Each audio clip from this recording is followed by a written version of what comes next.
G11 foi um dos muitos clones de Garcia, criado para ser uma arma humana, um experimento ou simplesmente um doador de órgãos. Após os anos e anos de maus tratos, G11 fugiu, pois sabia que seu fim seria a morte, porém foi encontrado e capturado por Howard Stamp. Nessa época, G11 era jovem, não tinha domínio sobre seu corpo e acabou por ser escolhido como um dos vários eliminados. Afinal, G28 era um clone muito superior, porém mesmo após ser morto, seu coração voltou a bater e ele fugiu dos olhos dos magnatas sádicos que brincavam com a vida humana com os seus cientistas. Só que até mesmo o G28 deixou eventualmente de ser tão especial. Após ele perder alguns órgãos, ele sofreu para derrotar um Todar e foi capturado. Ali ficou claro que o G28, o clone superior, já não tinha tanta serventia para os poderosos. Ou melhor, eles queriam apenas aquele coração mutante.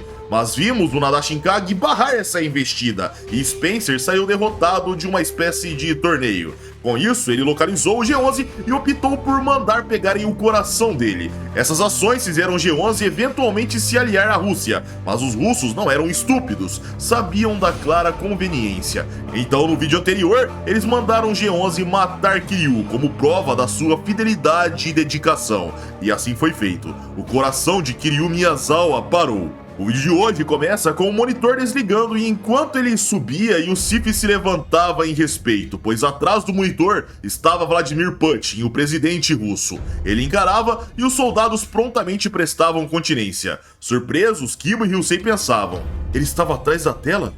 Espera, ele também chegou, o príncipe demônio. O narrador pontuava: sem sequer limpar o sangue que respingou ao espancar Kiryu até a morte, ele entrou calmamente. Um verdadeiro ato demoníaco. Em alerta, os soldados presentes apontavam seus rifles para o lutador. Já Ryusei vinha à frente, começava a tirar sua camiseta e chamava por Kishi que olhava, em seguida questionava: Sr. Kishi, o príncipe demônio, eu posso matá-lo? Garcia aguardava friamente e Kibo respondia: se você acha que isso é necessário, então faça.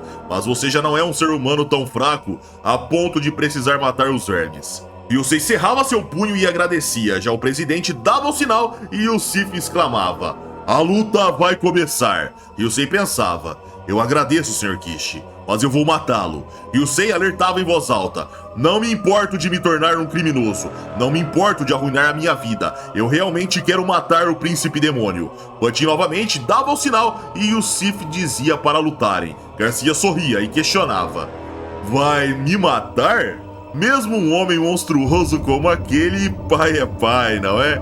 Está buscando vingança? Yusei respondia prontamente: sim, apesar dele ser aquele tipo de pai, uma forma tão cruel de matá-lo não pode ser perdoada. Garcia avançava dizendo: tanto faz, só saiba de uma coisa, quem herdou o sangue de Kiryu de forma mais intensa fui eu. Kiryu era o tipo de homem que fazia qualquer coisa para sobreviver. Ambos entravam com esquerdas, que eram desviadas, em seguida Garcia lançava um direto. Yusei saía do direto e entrava com um jab enquanto pensava, estilo Nadashinkage, punho fantasma demoníaco. Yusei parava o punho antes de acertar e Kibo dizia: ótimo, a ilusão demoníaca entrou nos olhos do príncipe demônio. Garcia fechava o olho afetado e carregava sua esquerda, mas um chute interrompia seu movimento. Ele sentia sua coxa explodindo pela maldição e gritava. Já Ryusei aproveitava e subia com um gancho certeiro de direita. Preocupado, Yusif questionava: mas o que é isso? Os movimentos do príncipe demônio pararam no primeiro golpe, que nem pegou. O que está acontecendo? Kibo comentava: o Gemaken está ocorrendo dentro do cérebro da pessoa que foi atingida. Usar o punho do Gemaken logo de cara? Yusei também é louco demais. Putin questionava: então, olhando de fora, ninguém consegue saber o que está acontecendo? É esse tipo de luta que estamos vendo aqui? No combate, Garcia desviava de um direto e dizia: baixa a bola! Uma luta de outra dimensão é exatamente o que eu queria. Ele golpeava e acertava, em seguida o narrador alertava: o príncipe demônio paralisa o cérebro com golpes diretos. Otton dizia: isso é ruim. A ilusão também está sendo gravada na retina de Ryusei. Garcia golpeava outra vez e o narrador dizia: este é o verdadeiro punho Gemaken do príncipe demônio. E Ryusei foi pego. Ryusei recuava claramente afetado. Kibo se preocupava e Otton pontuava: para Ryusei, o Gemaken não deveria ser visto como uma técnica especial. Isso porque o príncipe demônio também conhece a mesma forma de escapar do Gema. Eles deveriam parar de insistir nessas técnicas. Podíamos ver Garcia controlando a maldição nas áreas afetadas e Otton continuava dizendo: a essa altura, as partes que foram atingidas estão regeneradas. Podemos ver, galera, Garcia e Ryusei recuperados da maldição e o narrador dava nota. Mesmo atingidos pelo Gemaken, eles já dominaram uma forma de lidar com isso. Nessa hora, alguém explicava na escuta de Putin. Excelência, o punho Gema é uma técnica que usa um golpe ultra rápido demais para ser percebido pelos olhos humanos, gravando sua imagem na retina, paralisando o cérebro e implantando uma ilusão demoníaca. Quem é atingido passa a ser atormentado por um pesadelo intenso, levando ao colapso mental. Putin comentava: destrói a mente sem causar ferimentos externos, interessante. O funcionário continuava explicando na escuta. Originalmente era uma técnica secreta do antigo estilo marcial Nadashinkage, mas ambos são herdeiros do sangue do dragão e conhecem profundamente as técnicas desse estilo. A essa altura, o punho Gema provavelmente não funcionará mais entre eles. Putin questionava: quando você fala o sangue do dragão, está se referindo ao Kiryu de Garcia? Era respondido: precisamente, Excelência. São mutantes que nasceram dentro de um projeto secreto do Exército dos Estados Unidos para transformar seres humanos em armas. A base dessa pesquisa se deve graças ao sangue de Kiryu Miyazawa. O objetivo era acessar os problemas cardíacos da linhagem de Kiryu. Tal coração elevava o potencial latente ao limite máximo, permitindo manifestar uma força sobre-humana. Com isso, os herdeiros morriam cedo, mas esse problema não cabe para esses dois indivíduos. Putin pontuava: então é uma luta entre dois portadores de corações de Garcia. É uma batalha de ataque e defesa, com técnicas sobre-humanas como nunca se viu antes. O funcionário respondia: precisamente, Excelência. Como ambos conhecem os truques um do outro, isso provavelmente vai se resumir a uma técnica de ataques simples e diretos. Íamos para Kibo, que comentava: os dois estão lutando na distância limite, tão perto que quase conseguem tocar os pelos um do outro. Podíamos ver Garcia sendo acertado no corpo, mas ele golpeava de volta sem ligar, e o Sei desviava, entrava na defensiva e o Capanga na escuta dizia: veja, Excelência, a distância entre os dois está diminuindo. É uma distância extremamente curta, onde os golpes de ambos certamente acertam o alvo. Não importa onde acertem, o resultado pode ser um ferimento fatal. Escute os impactos. É uma troca de golpes como se fosse um tiroteio. Podíamos ver que ambos acertavam o corpo um do outro, sentiam os órgãos internos e se afastavam. Garcia sorria e Ryusei cerrava os dentes. Já Otton dizia: parece que a luta vai se prolongar. Kishi, o resto é com você. Vou procurar por Kiryu. Preciso confirmar se ele está vivo. E bocenava com a cabeça e Otton partia pensando: Kiryu, você não pode morrer. No corredor, Otton se deparava com Pavel que dizia: milagres realmente existem, não é? Sr. Seiko, eu jamais imaginei que encontraria você novamente neste país. Ele puxava uma lâmina e Otton dizia tirando seu terno: peço desculpas ao senhor. Não sei quem é você, e muito menos de onde veio. Mas eu não tenho tempo. Pavel amenizava: por favor, não tomarem seu tempo. Bastam apenas 20 segundos para que eu resolva isso. Otton envolvia o terno no braço esquerdo e pontuava: não sei quem é o senhor, mas gostaria que não atrapalhasse. Eu só quero confirmar se Kiryu está vivo. Pavel dizia: você viu as imagens ao vivo, não viu? Aquele homem foi chamado aos céus, ou melhor, para o inferno. Mais chocante do que isso é que você não se lembre de mim, Sr. Seiko. Eu realmente estou triste. Eu vou fazê-lo se lembrar. Pavel estocava, mas era desviado e o veterano dizia enquanto atacava: memórias acompanhadas de dor não desaparecem. Vou gravar minha experiência no seu corpo para que você nunca mais se esqueça de mim. Otton lidava com os ataques e dizia: peço que pare, por favor. Na hora, Pavel descia com um corte e a região do terno envolvido no braço era cortada. Em guarda, Pavel pontuava: eu tenho um rancor pessoal, eu diria. Isso foi quando nós dois ainda éramos jovens e não tínhamos nenhum fio de cabelo branco. Otton dizia: não sei que rancor é esse, mas por algum motivo, você é a única pessoa no mundo para quem eu nunca quero me desculpar. Pavel dizia: você não fez nada de errado comigo, porque é um ressentimento unilateral da minha parte. De volta ao combate principal, Ryusei e Garcia se acertavam com bombas e o narrador pontuava: uma troca de golpes com um acerto direto em pontos vitais. Na escuta, o Capanga explicava para o presidente russo: Excelência, Ryusei recebeu o golpe no estômago. Já o Príncipe Demônio foi atingido no fígado. Se a força do impacto fosse a mesma, eu diria que o Príncipe Demônio deveria ter sofrido mais dano. Mas quem parece estar sofrendo mais é Ryusei. Garcia avançava sorrindo e lançava um chute alto de direita. Ele desviava por um tris e Garcia sentia um desconforto no fígado. Porém, ele atacava novamente. Ryusei desviava de mais um chute e Kibo aconselhava: Ryusei, não recue. É justamente quando está sofrendo que você deve avançar. Ryusei dizia entendido e subia com um chute alto. Garcia recuava, mas era pego de raspão. Ele sangrava e Kibo dizia animado: a reação dele está atrasada, é como eu pensei. O golpe no fígado está funcionando. Ryusei entrava com um pisão no corpo que pegava de raspão. Seu oponente sentia os órgãos. Em seguida, Ryusei já subia com um chute alto. Garcia bloqueava a tempo, era arrastado para trás. E Ryusei pensava encurtando. Está funcionando? Meus ataques estão realmente funcionando? Ele saltava e chutava. Garcia era acertado em cheio, na cabeça, e ele caía. A cena voltava para Pavel, que dizia: talvez seja natural que você não se lembre, porque sua aparência e sua posição são diferentes de quando nos conhecemos. Há 20 anos atrás, eu estava em Tóquio como um diplomata. Bem, para ser mais exato, eu era um agente de operações. Naquele dia, a neblina da manhã estava muito forte. Acabei atropelando um aluno do ensino fundamental, que estava indo para o treino matinal de beisebol. Eu havia bebido um pouco demais na noite anterior. Estava ainda meio manguaçado, avesso. No flashback, Pavel jogava o cigarro no sangue e entrava no carro dizendo: fiz besteira. Felizmente, não há nenhuma testemunha por aqui. Quando ele iria partir, Otton entrava na frente do veículo, porém Pavel acelerava e dizia: amigão, diplomatas possuem imunidade contra a prisão. O carro sofria um forte impacto na frente e derrapava. Em seguida, Otton descia dos céus e golpeava o teto, descendo para a cabeça de Pavel, que batia o nariz no volante. Pavel olhava para frente e via um poste. Ele batia e voltávamos para o presente, onde Otton dizia: na verdade, eu soube desde o momento em que vi seu rosto. Só pensei que nunca mais queria me envolver com um ser humano tão desprezível quanto você. Pavel questionava: desprezível, é? Talvez você tenha razão. Ai. Parece que aquele garoto do ensino fundamental morreu, não foi? Pavel avançava estocando e dizia enquanto Otton desviava: aquele garoto tinha esse tipo de destino, sabe? E eu também, por causa daquele acidente, fui afastado das minhas funções. Por isso, aceitei que era meu destino ser acolhido pela empresa privada do Sr. Yusif.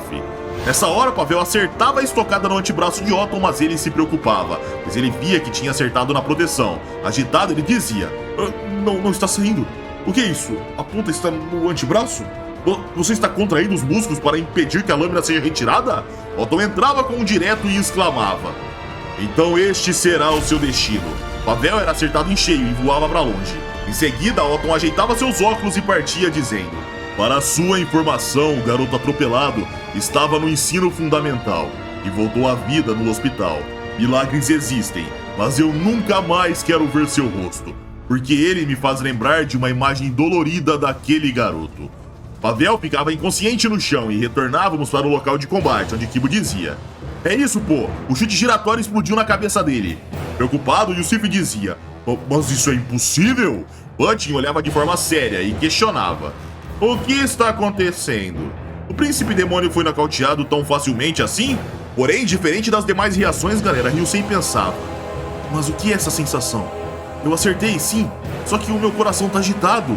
Button questionava: é assim que termina? Era respondido na escuta: Vossa Excelência, consegue escutar? É o som do coração do príncipe demônio começando a ecoar. As batidas do coração dele estão tentando despertá-lo. Certamente o coração de Ryusei também está ressoando em sintonia.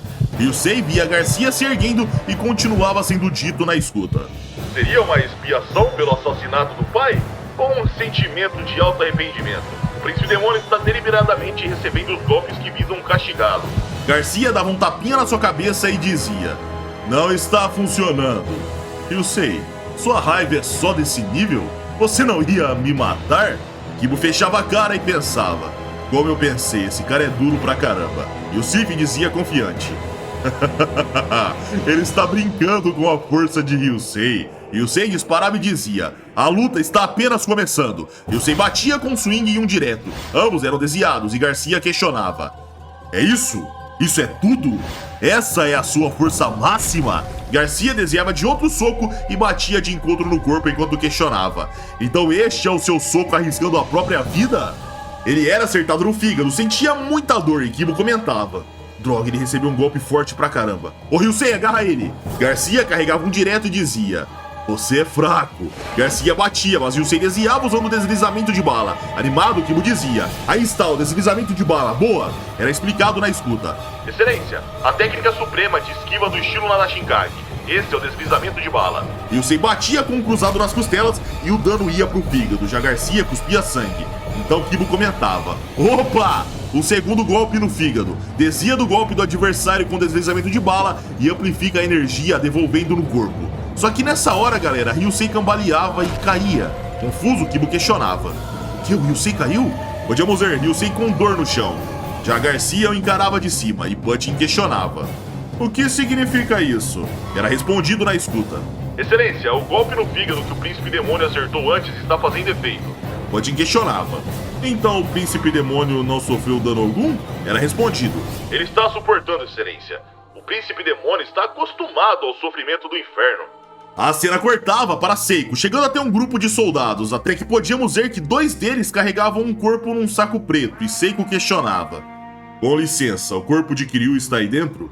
Se sim, gostaria de vê-lo. Um soldado respondia: do que você está falando? Sai fora! Se não se afastar, eu atiro. Seiko respondia: sou o parente de Kiryu, só quero confirmar. O soldado questionava: você também quer ser morto, velhinho? Otto encurtava acertando um direto e dizia: por favor, não interfira. Os outros 2 soldados apontavam e Otto pedia: assim que eu ver o rosto dele, irei embora imediatamente. A cena cortava para Seiko, diante do corpo. Ele abria o saco preto e pensava: o quê? Kiryu está morto? Sim, parada respiratória, parada cardíaca, pupilas dilatadas. Meu irmão está morto. A cena cortava para a embaixada dos Estados Unidos na Rússia, onde George Spencer questionava numa chamada: como é que Kiryu morreu? Não seja estúpido. Como algo tão absurdo assim poderia acontecer? Kiryu já cansou de enganar as pessoas muitas vezes desse jeito até hoje. Harry Stamp pontuava: senhor, Seiko é um colaborador do Departamento de Defesa. As imagens ao vivo estão sendo transmitidas pelos óculos com a câmera que ele usa. Não há sinais vitais. Podemos confirmar sem dúvidas que Kiryu morreu. Em choque, Spencer questionava baixinho: o que? Aquele Kiryu? O próprio Kiryu morreu? Íamos para Otton, fechando o saco preto e pensando: Kiryu morreu. Nesse momento, o soldado até então nocauteado por Otton apontava um fuzil na cabeça dele e dizia: agora acabou pra você, ô desgraçado. Quer que eu mande você pro inferno agora ou depois? Stamp olhava preocupado e Otton respondia: na verdade, já estou indo embora. Peço desculpas. O soldado tentava entender, já Otton partia dizendo: sim, já acabou. A cena cortava para Putin, que questionava: então o Príncipe Demônio tem uma resistência maior que a de Ryusei? Era respondido na escuta: precisamente, Excelência. Seu corpo é diferente de Ryusei. O número de intensidade e provações infernais que ele enfrentou até os dias de hoje é incomparável. Ele rastejou de volta das profundezas do inferno enquanto cuspia sangue. Ele é de outra categoria. O Príncipe Demônio já foi dado como morto inúmeras vezes e sempre retorna. Kibo nessa hora alertava: Ryusei, ele tá vindo. Ryusei olhava pro lado e via um chute de Garcia chegando. Ele desviava por um tris e se afastava enquanto Garcia pensava: sim, o Ryusei é diferente de mim. Yusif questionava impaciente: até quando você vai ficar brincando com ele? Acabe logo com isso. Garcia desaparecia do campo de visão de Ryusei e pensava: eu posso se tornar assustadoramente cruel. Podíamos ver ele carregando um soco no ar até que ele batia, acertava em cheio, e Garcia continuava pensando: mesmo contra uma pessoa à beira da morte, eu consigo acertar um soco no rosto sem hesitar. Consigo quebrar ossos com meus golpes sem sequer me importar. Garcia batia com o direto de esquerda, o alvo era o coração que parava. E o Sei começava a perder a consciência. Via Kibo chamando, mas seu corpo cedia enquanto Garcia finalizava. Os fracos morrem primeiro. Se você não matar, será morto. Eu vivia em um mundo assim. E o Sei caía duro e Kibo chamava preocupado. Daí o Sif aplaudia e dizia: magnífico! Foi um magnífico golpe no coração. Putin questionava: será que isso decide a luta? Só que nessa hora, galera, o coração do G28 despertava. E o Sei se erguia na hora e pensava enquanto o som de batimentos cardíacos ecoava a ponto de ser escutado por todos no recinto. E ele dizia: eu ainda consigo lutar. Algo dentro do meu corpo está me impulsionando. Dói, mas meus braços e pernas ainda se movem. E estranhamente, minha mente também está clara. Kibo chamava por Ryusei em um tom de preocupação, mas o rapaz continuava pensando enquanto olhava a sério. Algo dentro do meu corpo está me ordenando lute. Estou sendo impulsionado por alguma coisa. Alguém está aqui comigo. Está me guiando para derrotar este homem que está diante de mim. Yusif questionava. Ora, mas por quê? Como ele consegue se levantar de novo? Respondiam na escuta. Garcia número 28. Dentro do corpo de Ryusei está Garcia. Podíamos ver a alma de Garcia em Ryusei de fato, e Kibo dizia animado. Opa! O coração do Garcia está sustentando Ryusei. Agora vai ser chumbo trocado. G11 comentava extremamente animado. O fato do Garcia número 28 surgir diante de mim significa que Ryusei está em uma situação crítica. Mas eu não entendo, irmão. Por que há tanta necessidade de protegê-lo de mim? Ao golpear com um direto e esquerda, Ryusei desviava e desaparecia. Já G11 pensava. É rápido. Ele mergulhou por baixo para atacar a articulação do tornozelo. É uma chave de joelho. Até parece. G11 ia para a perna e torcia. Em seguida, Ryusei pensava. Ele reverteu a técnica e encaixou uma chave de calcanhar de volta. O joelho de Ryusei torcia e Garcia pensava. Vou arrancar os ligamentos do seu joelho. Graças à alma do G11 que abrigava no corpo de Ryusei, o controle ósseo era ativado e Kibo comentava. Opa, eu conheço isso. Os quadris giram lentamente e seu corpo se contorce como de um animal sem ossos. É o controle de ossos do Garcia. Ele consegue neutralizar qualquer técnica de articulação. Ryusei chutava e se afastava. Eles ficavam em pé e Otton chegava dizendo. É uma batalha de desgaste. Kibo olhava para trás e questionava. Pai, e o Kiryu? Otton balançava a cabeça em negação e Kibo gelava. Já seu pai dizia. O Kiryu morreu, Kishi. Era dito na escuta por Stamp. Sr. Seiko, mostre-me aquele homem na tela, por favor. Otton questionava. Certo. Sr. Stamp, consegue ver? Stamp respondia. Sim, vê-lo sentado de forma arrogante como um rei.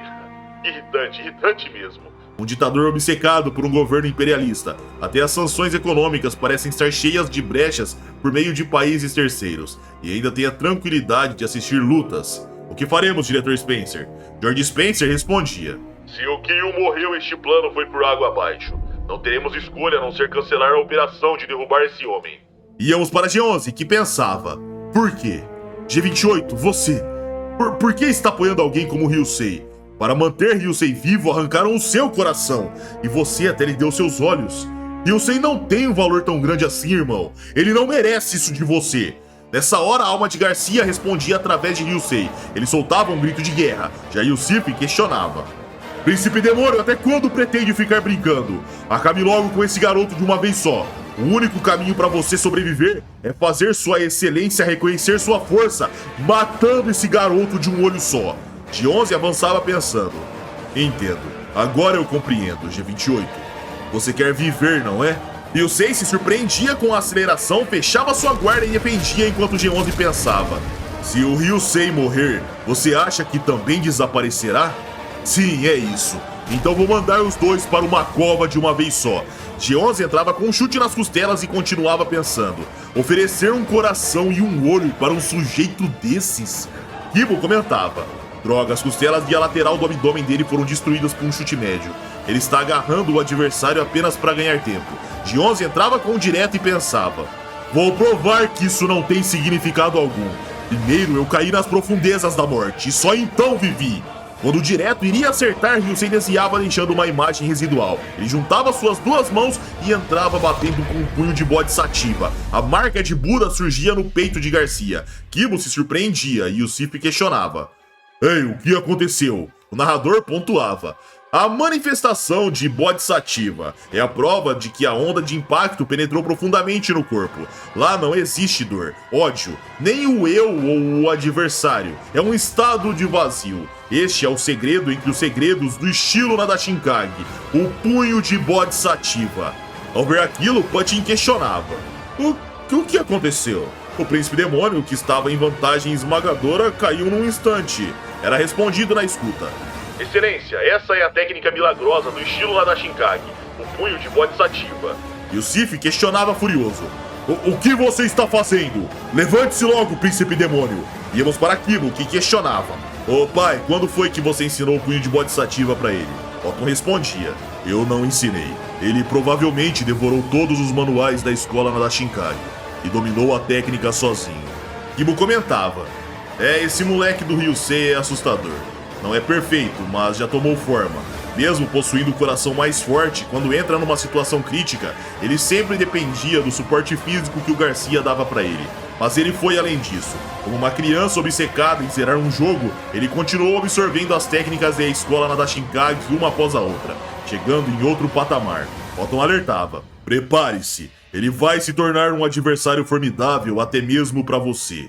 No chão e com dificuldades de respirar, G11 pensava: então, esta é a diferença entre mim e Ryusei. Aquilo que me sustenta são os mortos do meu inferno. Droga, eu não consigo respirar. Me ajudem, eu não quero morrer deste jeito. Mesmo depois de ter sido trazido para este país e ter dedicado tudo a ele, eu vou morrer sendo descartado de novo? Garcia dava um grito e saltava carregando um soco no ar. Enquanto isso, ele pensava: G28, irmão, você é alguém que deveria estar deste lado, do meu lado, e não do lado deles. Eu tenho algo a dizer aos que herdaram um legado nosso. São fracassados. Kibo dizia surpreso: caramba, como que ele tá avançando desse jeito após receber o punho de Bodhisattva? E o Sif exclamava: acerte-o com o punho de ferro e derrube-o. Quando o soco se aproximava, Ryusei pensava: sem medo, sem hesitar, apenas faça de novo. Ryusei juntava as mãos, desviava do direto e pensava: mesmo diante da morte, eu abro a mão da defesa sem perturbar meu coração. Com compaixão, com todo o corpo e toda a alma. O coração concederá a salvação ao próprio coração. Isto é o estado de iluminação do punho de Bodhisattva. Ryusei batia com o segundo punho e Kibo comemorava: opa! Uma sequência contínua de 2 golpes do punho de Bodhisattva. Otton olhava friamente e podíamos ver 2 marcas no peito do G11. Porém, elas não estavam no mesmo lugar, então Kibo comentava: ah, entendi. Tem poder, mas falta precisão. Ele ainda não alcançou o estado do vazio. Otton pontuava: significa que ele ainda guarda medo e ansiedade. Essas coisas são energias negativas que atrapalham o ataque. Podíamos ver o príncipe demônio no chão. Sons de batimento cardíaco ecoavam e ele pensava: de novo. O coração está começando a disparar, me forçando a voltar, como se eu não pudesse morrer. E o Sif gritava mandando ele levantar e Garcia continuava pensando: no fundo do abismo, ser derrubado para a morte é algo que eu já estou acostumado. G11 se levantava e continuava pensando: eu volto, eu sempre volto, com sofrimento em meio à lama, sofrendo e sofrendo.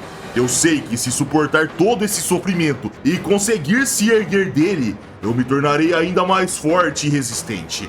Eu posso me tornar ainda mais forte, como um dragão. Eu vou me tornar um dragão. Eliminarei qualquer um que ficar no meu caminho. Preocupado, Ryusei pensava: eu senti que estava funcionando, mas com o meu eu ainda imaturo, o meu punho de Bodhisattva não está completo. Nessa hora podíamos ver um dragão se erguendo do gelo e outro descendo dos céus, e o narrador dizia: das profundezas do abismo subterrâneo, o dragão negro ascende aos céus. Dos céus, o dragão branco desce dançando. Quando 2 dragões se encontram, uma batalha brutal e sangrenta começa. O dragão branco convoca nuvens negras e faz surgir os trovões. O dragão negro rasga a terra e faz o mundo tremer. Para descobrir qual dos 2 é o verdadeiro dragão, eles se devoram mutuamente, apostando seu orgulho, sua honra e sua própria existência. Voltávamos pro combate, onde Ryusei saltava e lançava uma joelhada. Garcia entrava com um direto e ambos se acertavam. Garcia batia no corpo e era acertado no rosto. Pela feição, podíamos ver que ambos haviam sentido os respectivos ataques, mas era o G11 quem caía no chão. Prontamente era dito na escuta do presidente: Excelência, em uma luta, o momento em que você está atacando é justamente quando fica mais vulnerável, mas os contra-ataques do Príncipe Demônio não estão causando dano efetivo. Kibo comentava: e está claro que o Príncipe Demônio está exausto.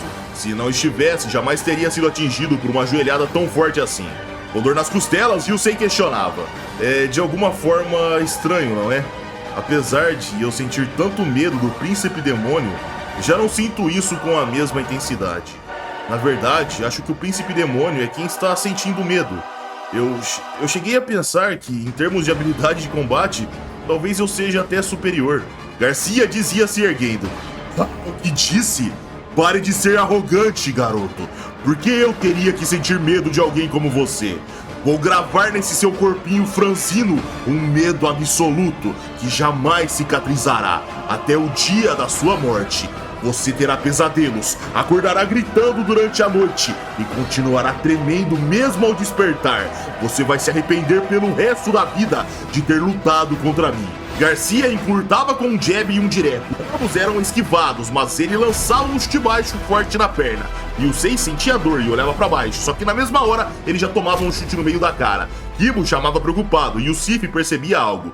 Yusei estava sem danos aparentes no chute e ele dizia com lágrimas nos olhos: não está funcionando. Na escuta do presidente diziam: Excelência, parece que os chutes do Príncipe Demônio acertaram em cheio, mas Yusei estava mitigando com uma leve esquiva no momento exato do impacto, reduzindo assim o dano ao mínimo possível. Yusei dizia lembrando de seu pai enquanto seu coração pulsava muito forte. Antes da luta, eu não conseguia perdoar você por ter torturado e assassinado Kiryu de uma forma tão cruel. Eu realmente queria matá-lo, mas agora é diferente. Os seres humanos lutam contra aquilo que temem. Lutam porque o adversário é forte. Eu já fiz coisas pela qual me arrependo amargamente, porque eu era um poço de medo. Mas agora eu me pergunto, por que eu teria que lutar contra alguém que nem sequer me causa medo? Qual é o sentido de lutar contra você? É isso que o coração de Garcia está chorando e perguntando. Eu já não tenho medo de você, Príncipe Demônio. Se eu já sei de onde e como você vai me atacar, não tem por que eu ter medo de você. G11 pensava: o que esse cara está dizendo enquanto chora? Yusei dizia enquanto os batimentos ecoavam: quem está chorando não sou eu. Eu sinto pena de você, mas é o Garcia quem está chorando. G11 pensava em choque. Por que uma arma humana fria, cruel e impiedosa estaria chorando? Entrávamos num flashback, onde Sonou dizia para o G28: entendo, então você não tem emoções. Para você, arrancar a perna de alguém não é nada demais. Mesmo que mate uma pessoa, você provavelmente não sente culpa alguma.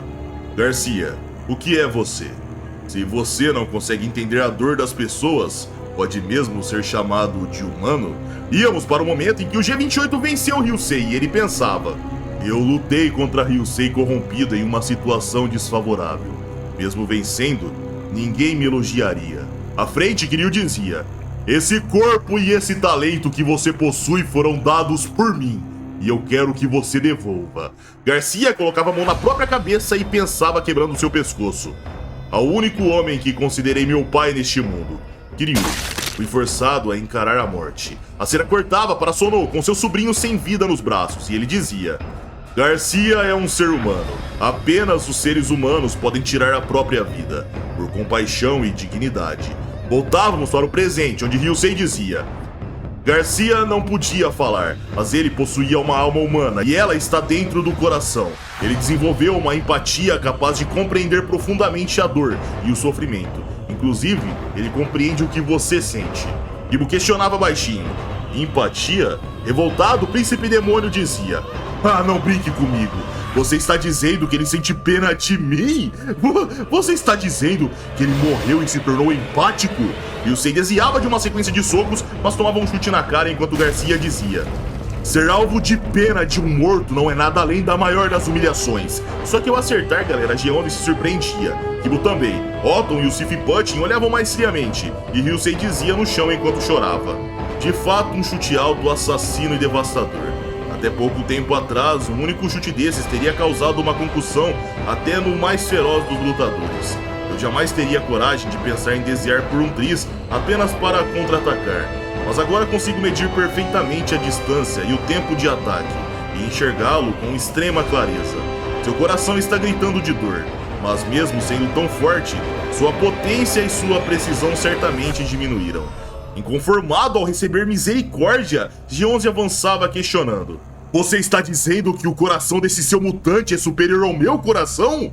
Yusei respondia: não, eu só quero acabar com essa luta. Não quero machucar mais ninguém. Não quero fazer ninguém sofrer mais com dor. Yusei levava suas mãos em oração, desviava de um direto e pensava juntando suas mãos para o punho de Buda.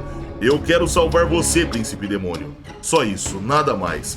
O punho de Bodhisattva explodia no peito pela terceira vez, mas agora uma flor de lótus surgia e o narrador dava nota: Hokage Ryu Kasatsu Jutsu, a técnica suprema, Lotus de Bodhisattva, a chama da vida que surge quando o coração está exausto e à beira da falha total.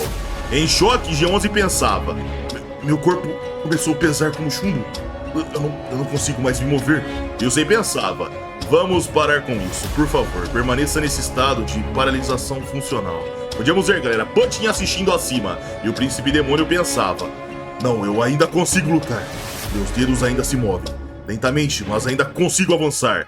Kibo comentava: realmente está funcionando. O Ryusei dominou a Lotus, uma técnica secreta da escola Nadashinkage, aplicada perfeitamente num coração mutante. Otton pontuava: vendo isso, eu diria que Ryusei já se tornou de forma magnífica o mais forte de todos. Íamos para Yusif, que questionava baixinho: atirador número 1 está preparado? O atirador número 1 respondia: atirador número 1, alvo confirmado. Em posição e pronto, posso atirar a qualquer momento. Yusif voltava a questionar: atirador número 2 está preparado? O atirador número 2 respondia: atirador número 2, alvo confirmado. Em posição e pronto. Yusif ordenava: atirador número 2, assim que a luta terminar, atire imediatamente. Mas não atire no coração, de forma alguma o mate. Quero causar um ferimento grave a ponto de matá-lo eventualmente, pois quero observar a capacidade de regeneração desse coração que comentaram. O atirador dizia entendido, e íamos para Punch, que questionava: então o coração do Príncipe Demônio está à beira do colapso? O funcionário na escuta respondia: Excelência, parece que em termos de resistência, o coração mutante de Ryusei é superior. Os efeitos que esse coração exerce sobre os outros órgãos são incalculáveis. Dizem que ele é capaz até de transformar uma criança em um super-humano. Além disso, usando esse coração extraordinário como base, seria possível criar um coração equivalente a partir de células IPS, cloná-lo e até utilizá-lo para fins militares. Imagine, Excelência, incontáveis soldados com um coração desse. Íamos para o Príncipe Demônio, avançando descontrolado enquanto pensava: ainda posso lutar. Se eu acertar um único golpe, eu viro a luta. O soco se aproximava e Kibo dizia preocupado: Ryusei descia disso. Só que nessa hora, galera, o coração de G11 sentia um impacto. Ele parava seu ataque e Ryusei dizia calmamente: a força do Príncipe Demônio me tornou mais forte. Aprendi que uma luta de nível superior é aquela que você preserva a própria vida e também a do adversário, sem raiva nem ódio, sem deixar ressentimentos. Só sinto gratidão. G11 nessa hora caía e era dito na escuta: Excelência, pelo jeito acabou. Kibo sorria e questionava: olha só, existe mesmo um final tão bonito assim? Garcia começava a se levantar e pensava tremendo: o que você está dizendo, Ryusei? O que foi que você aprendeu? Eu nasci para lutar. Quando eu não puder mais lutar, só me resta a morte. Foi assim que eu esmaguei meus adversários até agora. Eu sempre dava o golpe final para garantir que eles nunca mais pudessem lutar, quebrando ossos, rompendo órgãos internos, espancando-os até não restar nada inteiro. E você também fazia isso no começo, Ryusei. Você estava preparado para essa consequência, então me dê o golpe final. E quando chegar a sua vez, você também receberá essa misericórdia. Kibo questionava: então, pai, o que será que o Ryusei vai fazer? Vai acabar com ele de uma vez? Otton respondia: isso é ruim. Podíamos ver Ryusei carregando um direto e o narrador dizia: o Príncipe Demônio está tentando arrastar Ryusei para um caminho de carnificina. Mesmo uma pessoa boa, se matar alguém uma única vez, será atormentada pela culpa e poderá chegar ao colapso mental. Enquanto pedidos para matar ecoavam na mente de Ryusei, Garcia pensava: isso, mate-me. Essa é a verdadeira salvação. Se o dragão que rastejou para fora do inferno não puder ascender aos céus, então que tudo acabe de uma vez. Odiosas e tristes memórias, apague-as de mim para sempre. Garcia caía antes de receber o golpe final e Ryusei pensava: dar o golpe final é algo que eu faço quando estou com muito medo, temendo que se levante de novo e contra-ataque. Acabo atacando além da conta. Para o medo, sou eu quem está perdendo. O Príncipe Demônio não morreu, e eu não vou deixá-lo morrer. Só que na mesma hora, galera, Yusif estalava o dedo e ordenava o disparo. O atirador número 2 apontava e o som de tiro ecoava pelo salão. E dessa forma, senhores, o vídeo chega ao fim. Se vocês curtiram, vocês já sabem, like para ajudar o canal, se inscrevam se não forem inscritos e caso queiram vídeos exclusivos é só virar membro do canal. Minhas redes sociais vão estar aqui na tela caso queiram me seguir e é isso aí, pessoal. Eu tô indo nessa, um abraço, fiquem com Deus e tamo junto.